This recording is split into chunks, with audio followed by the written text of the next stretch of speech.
Bonjour à tous, Privyet Drizia. So welcome back again. My name is Jesse, and in this wonderful discussion, I'm talking about a very exciting topic: the treasure was yours. So we'll be discussing some interesting concepts from this wonderful book called The Treasure Was Yours. So as I said, my name is Jesse, as you already know, and I work at J.K. So at J.K. we do three things: we teach technology, and then we train people on how to optimize their life, and then also we build technology. So these are the three main things we do. So we teach tech, we teach about truth, we teach about how to optimize your life. In the same way, we also build tools, we build technology, and then we build people. So let's see some interesting concepts that you can discover from this wonderful book, The Treasure Was Yours, right? The Treasure Was Yours. So anytime somebody says the treasure was yours, what comes into your mind? Mostly some people may be thinking that first of all they have to identify and understand what a treasure is, and then have an understanding that the treasure was yours, have a connotation that something belonged to you, right? It was yours, but you did not use it, something like that. Now let's see some stuff about it. Alright, so now let's see what this book has to offer us. So inside this book, we'll be answering some interesting topics. So the topics we'll be trying to answer, or the questions we'll be trying to answer with this book is, first of all, this question of why are some people worthy, successful, and significant while others are not, right? Have you ever wondered why some people are extremely rich, extremely wealthy, extremely successful, and significant whilst others are not? Have you ever wondered why? The same people, two people born in the same country by the same parents, will have two different results. So why is that stuff happening? So we'll be trying to answer that particular question.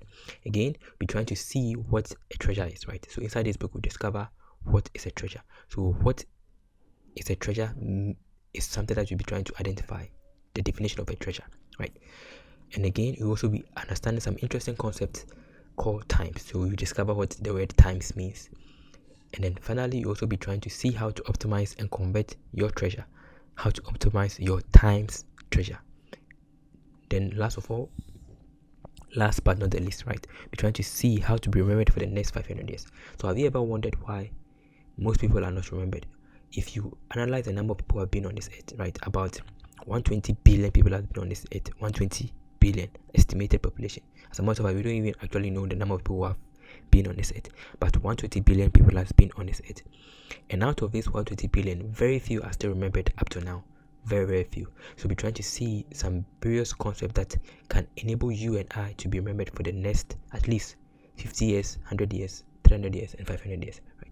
So that's something very important, because most of us, we don't know our great grandfathers. The largest or the longest people that we know, right, is maybe our grandfather, but not our great grandfather or great great grandfather. So we're trying to see how to leave a name, leave a legacy, leave an inheritance that is going to outlive you, to continue to benefit people even for the next 500 years. So inside this book, we talk about all of these interesting concepts. Then finally, we're trying to see some basic principles to help you to live a life lived, right? Not a wife. Okay, then the last one is going to be how to convert your talents to treasures, your skills to sales and significance. So this is going to be a practical discussion, right? So whatever talent you have, whatever idea you have, whatever skill you have, how to convert it to a treasure, how to convert it to sales, and then how to make yourself significant with all these talents, treasures, and then skills. Okay, so let's see some interesting stuff. So everything is going to be inside this book. The treasure was yours, so you can just get more. So this book is just about all that to be discussing about. It's going to be a brief overview of what this book contains. It's a summary, right, of this book. Okay, now let's move on to some interesting stuff. So first of all, why are some people worthy, successful, significant while others are not? Have you ever asked yourself why? So one thing you should understand, that in this life we have stages. So there are three main stages of life, right? There are three main stages of life. So whether you're a man or you're a woman, whether you're a male or a female, all of us go through three stages of life, just like in this picture here. So you are born, you become a child, you become an adolescent, you become an adult, then you become a parent, then become an old person, right? Then you just move out of the system. That is the cycle of human life on this earth. And then these cycles are divided into three different stages. So the first stage is your learning stage. So the first 25 to 30 years of your life is your learning stage. That is a period in which you learn languages, you learn about your culture, you learn about your beliefs. It is a stage of growth, in a stage that you are formed to become who you are, right? The stage that you go to school for all the years to pick a particular career. The stage that you learn the basic stuff in life to allow you to survive on this planet called Earth. So it's the first 25 to 30 years of your life. It is called the learning stage. So your most important activity in this stage is learning, right? Then the next stage is your earning stage. That is the next 25 to 30 years of your life. That is where you, after you have picked a particular career, you stick with that career, and then you keep on earning from what you learned, right? So if you went to school to become a doctor, a lawyer, a teacher, a linguist, or any other profession, this is where you'll be earning from those things that you learned, right? So the main activity you'll be doing in this particular stage is earning, right? So it is called the earning stage. That is the next 25 to 30 years of your life. Then from that stage, you move on to your distributing stage. That is the last 30 years of your life, right? From age 60 to the time you die. That is in case you are going to live 100 to the time you die. So that is the distributing stage. That is the stage in which you distribute what you have earned, right? That is the stage that you leave a legacy. That's where you give inheritance. You write a will, or you make sure that you prepare yourself to go. So you are training the next generation. So that is how life is, right? So the three stages of life: learning, earning, and distributing.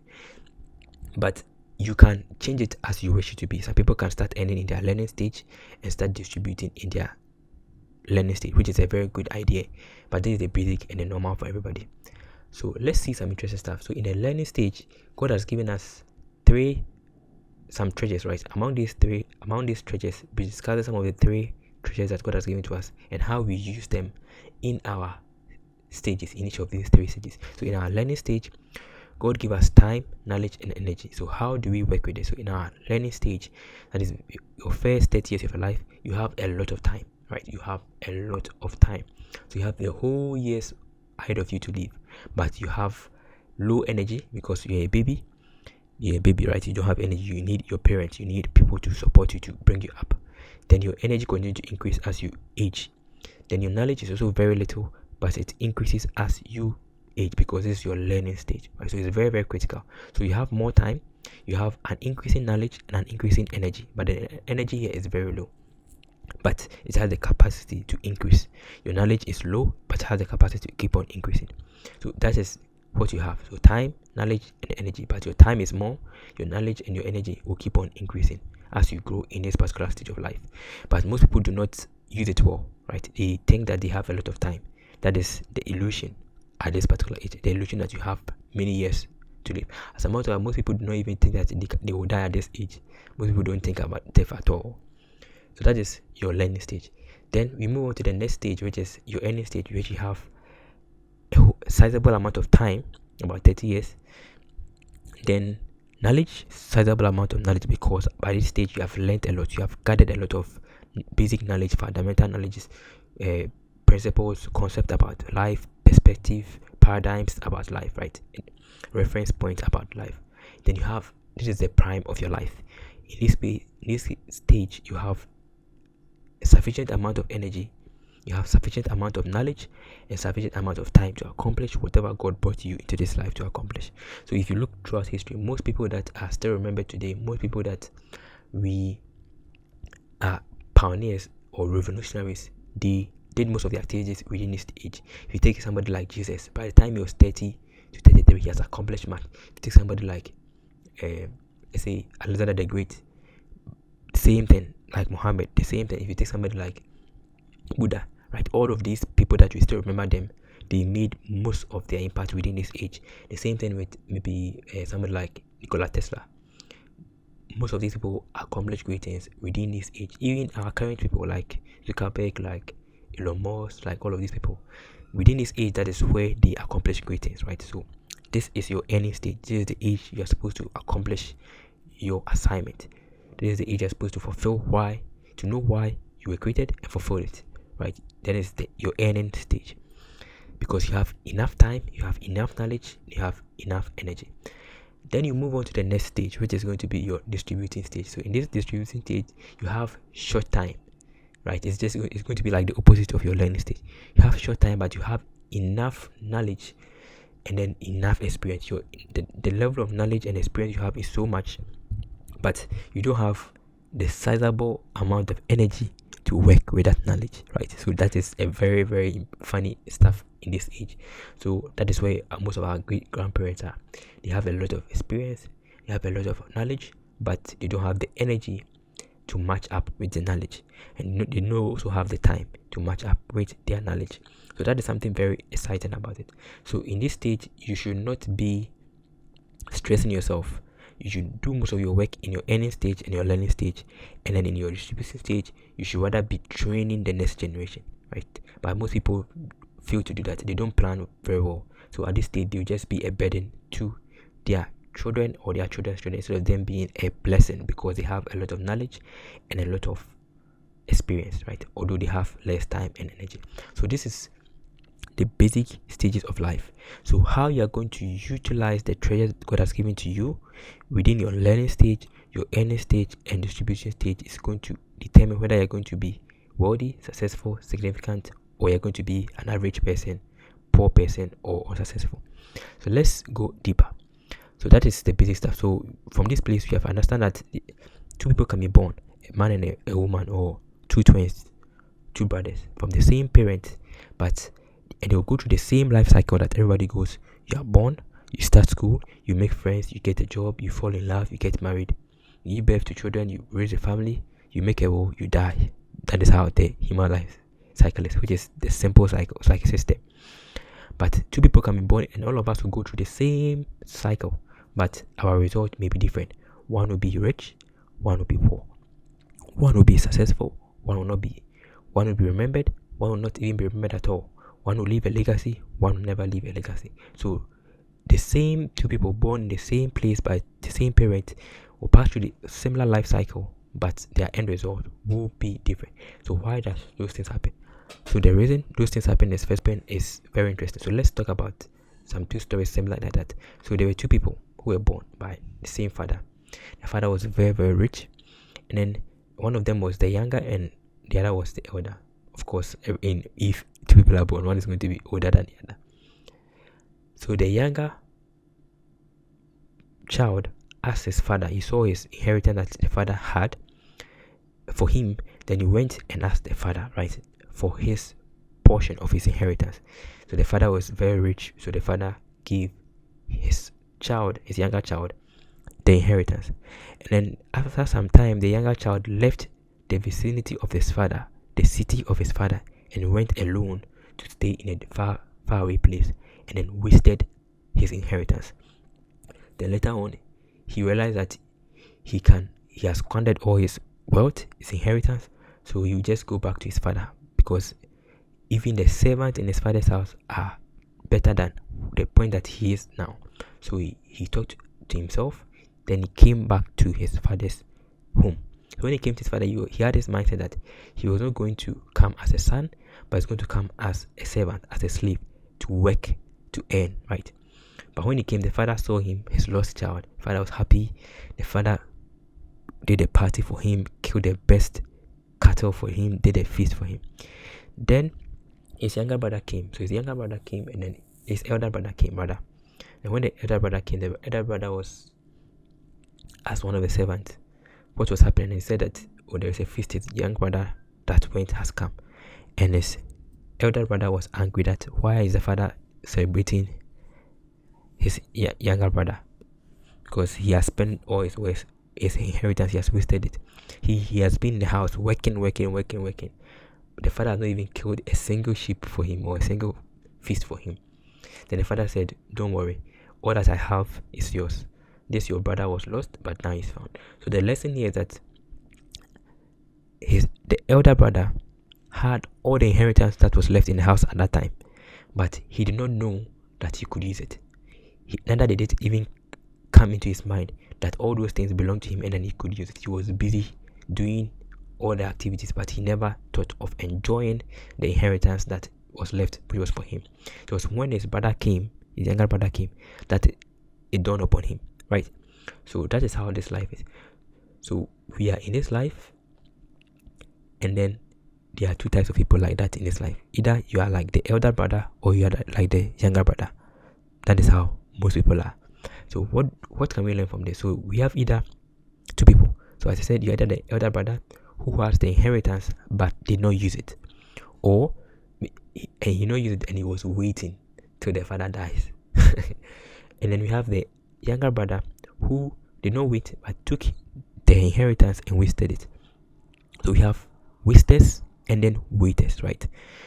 Those that waste the resources, the treasures that God has given to them, and then the waiters, those that are waiting for the appropriate time, or waiting for whoever they are waiting. The thing is them, but they are always waiting, postponing, and never enjoy what God has given to them. So either you're a waster or you're a waiter, right? But that's not how you're supposed to be. There are also people in this life that they are also going to either misuse or underuse. So the same thing, the younger brother was given inheritance, the wealth that father gave to him, but instead of him using it well, he misused it. So all the treasures God has given to you and I, some of us are misusing them, right? And the elder brother had all of these things, but he was waiting. He underused it, right? So these are the two main types of people that we have in this world. So the treasure belongs to you and I, but are you going to use it? Are you going to misuse it? Are you going to underuse it? Or are you going to use it in the right way? So that is something interesting about this book. So to get me, you can just check this book for most of these things. Now let's move on to the next stuff. So what differentiates you and I is the choices we make and the chances we take. The choices we make and the chances we take. So that is what differentiates between most people. So the same thing, the story that we learned, he had all the inheritance, but he chose not to use it. The other one knew his inheritance, but he chose to use it, but he abused it, right? He misused it. So there's another story of a man who boarded a luxurious, how do they call it? He boarded a luxurious train, right? And then he was going to a very far journey, to a very, very nice train. So whilst he was sitting there, he was sitting beside a rich man. So he first served the first food, the man did not take. The second food did not take. They brought dessert, the man did not take. The liquors did not take. So they bring all the food, the man was not taking all throughout the journey. So when it's about 15 minutes to the arrival, to the destination, the rich man sitting by him asked him, "So are you fasting? Like, because I've been noticing that all the food that we have been served, you don't take any of them. Are you fasting?" He said, "No, I'm not fasting." He said, "So why is he not taking?" He said, he doesn't have money to pay. He did not budget to pay for that. And the rich man looked at him like, "Really? The plane ticket or the train ticket you took has, as part of the package, all the food you eat, all the dessert, everything that you spend inside the train was part of your plane ticket, of your train ticket. It was part of the package." And the man was so annoyed at himself that why didn't anybody tell him? But by the time he realized this, it was so late for him, right? You're about to get out of there, reach their destination, so he couldn't take any of them. That is how life is. We have been brought into this world, this planet called it. It's the train that we have been brought into. God has packaged you to it every resource, treasure to enable you to live a good and excellent life. But many people, just like the man in the train, or just like the elder brother, we have not taken it. We are not using it. We have not used it, right? We are just there, sitting there and suffering. But the treasure belongs to you. That is how it is. So you should not just waste your time. You should not just waste your chances. You should not just waste the choices that comes your way to make use of the treasures God has given to you. You should capitalize on it so that it doesn't become late for you like the man in the train or like the elder brother. Okay, so these are the two things that differentiate people, right? The choices we make and the chances we take concerning whether we are going to use something, misuse something, underuse something, or optimize it. So what makes some people worthy, successful, significant is how they utilize the treasures and resources in this world. Either they are going to abuse it, misuse it, underuse it, or use it in the best way possible. So what are these treasures we are talking about? So we're talking about these treasures in the next session. So when God created the universe and when God created you and I, He gave us some treasures, just like the train. Everything that the train ticket contains, everything that you're going to spend inside the train, right? Together with the food, everything. The same way when God brought you into this world, He has given you treasures. He has given me treasures. He packaged this board with treasures for you and I to benefit everybody. But many of us don't even know about it. Some of us know about it, but we are underusing it or ignoring it. So let's go back to the beginning. Let's check this particular verse in the scriptures. That is Genesis chapter 1 verse 1. It says that in the beginning, God created the heaven and the earth. So this simple verse contains the 5 main treasures that God gave to you and I. So let's analyze this particular verse. So the first treasure that God gave to you is time, right? He said in the beginning. So if you hear the word in the beginning, anytime you hear the beginning or in the beginning, it connotes time, right? So that is the first treasure God has given to you and I. And you can see the location of it in the beginning. That is the first sentence. So God has given to you and I time. So time is one of our greatest treasures that God has given to you and I.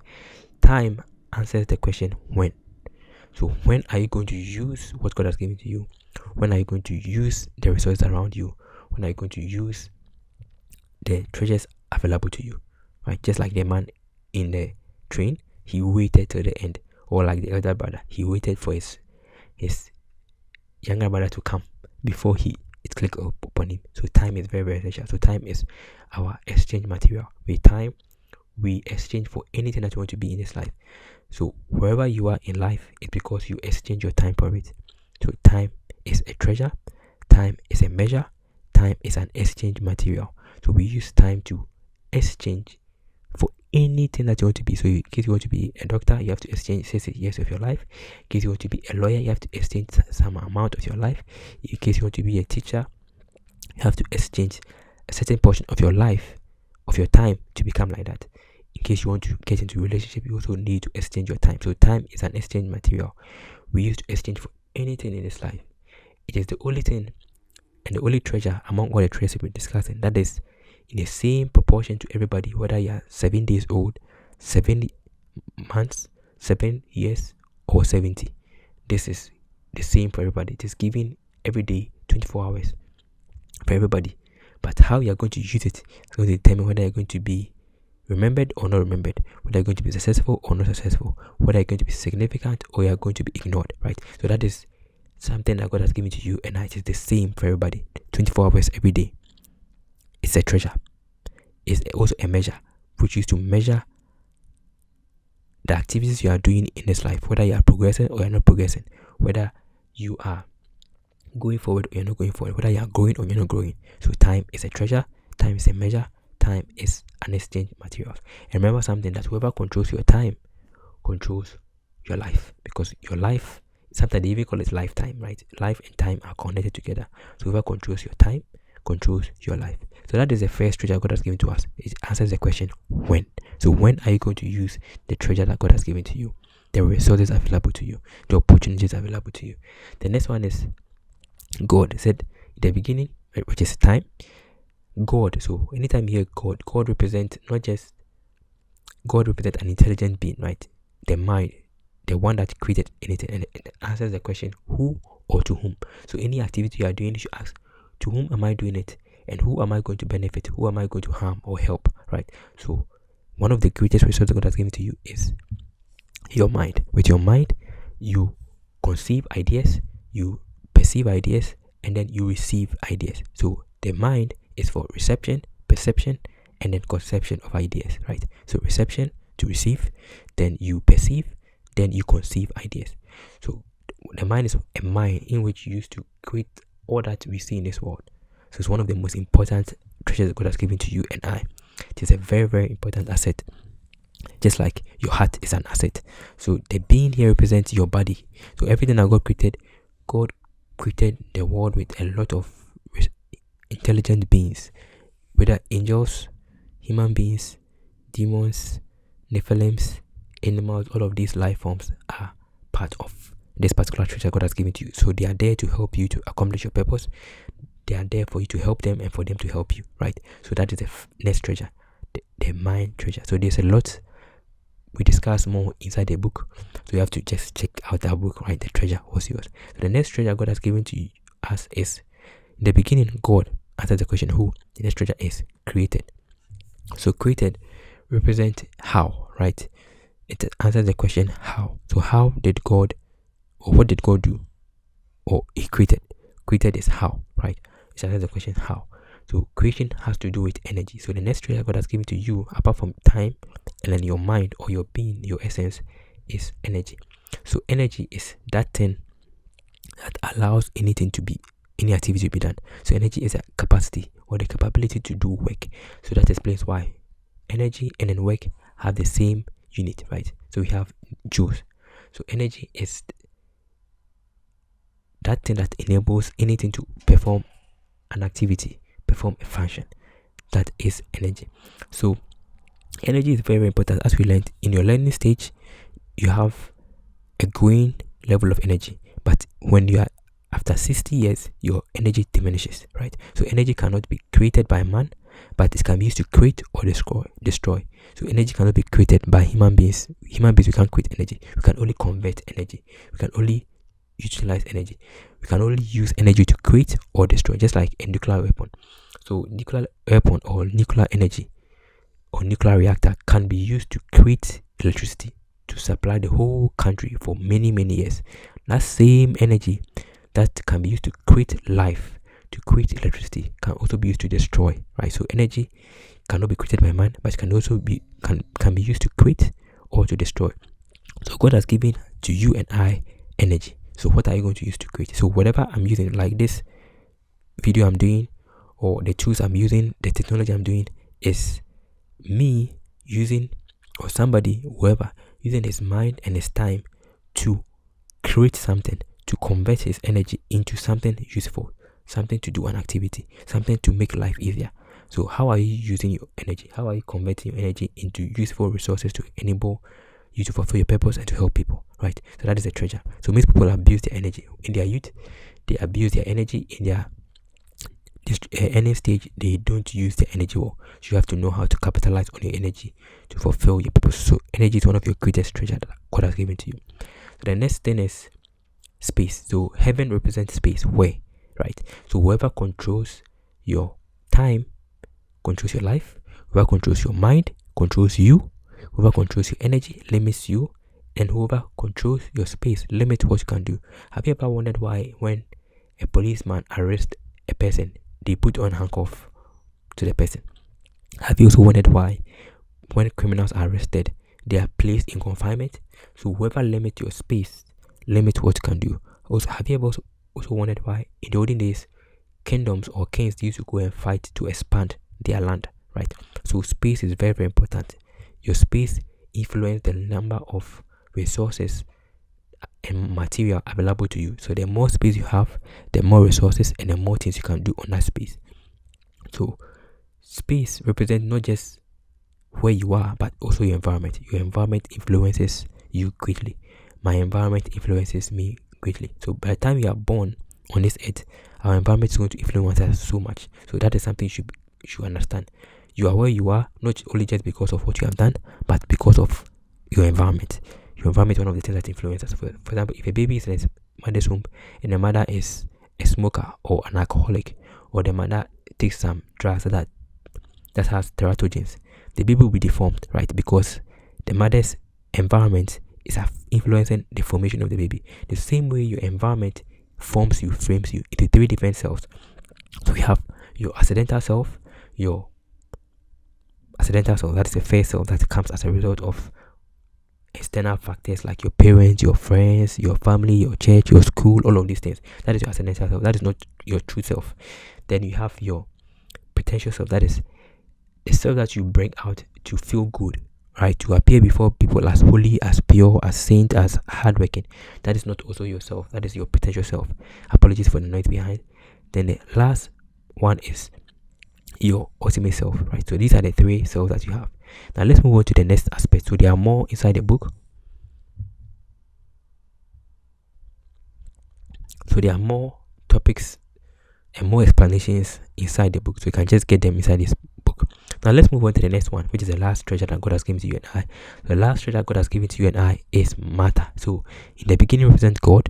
The beginning represents time. God represents mind. Energy is created. Heaven is space. And the last one is earth, right? Earth represents what? It answers the question what? Matter. So God has given to you and I matter. So So matter is very, very important, and matter is very, very essential. Matter is material. Matter is what everything. Matter is very, very essential, right? Matter represents material, and there are three things we do with matter. Either you are going to manufacture with matter, you are going to manage matter, or you are going to market matter. So how you manufacture with matter, how you manage matter, and how you market matter determines whether you're going to be wealthy or you're going to be poor. That is a principle of life. So you can get more inside the book. Okay, now let's move on to the time. So all that you have talked about can be made simple for you to remember. So in case you don't remember anything from what I've said or anything from the book, remember this: times. So all the treasures that God has given to us can be found in this particular acronym, time. So the first one is T. So T represents time, right, as we discussed about. So time is a treasure, it's a measure, it's an exchange material. The I represents intelligent beings or your mind, which is a mine and a garden and a storehouse in which you use to mine all the treasures in this world and then how to create things in this life. Then we have M. M represents matter. So matter is represent material, represents resources that God has given to us, the physical things that we need to survive in this life, which everybody should know how to manufacture, market, and then manage. Then the next one is energy, right? So energy represents the capacity to do work, right? Whether your capacity to do work, which you should know how to create with energy and then not just destroy, right, but rather create with energy. Then the last one is space. So these are the five main treasures God has given to us, and all of them can be found inside this particular term, times, right? So if in case you forget anything I've said and then anything in this book, remember this thing: time. Your treasures that God has given to you and I is time, your mind or intelligence, matter, energy, and then space. Perfect. So that is something very interesting and something cool, right, that you have learned inside this book. So there are a lot of things you will learn inside this book, but the summary of all that you will learn inside this book, among many other things, is times. So that in case you forget anything, remember this particular stuff. So to get more, you can just get a copy of this book, The Treasure Was Yours: How to Optimize, Convert, and Manage Yours. So you can just get it on Amazon or on our website. And in case you are having problem trying to buy it and you want one, you can just contact me and I'll give you the book. So thank you for watching and thank you for listening. See you at the top. See you optimizing your treasures. Stay blessed.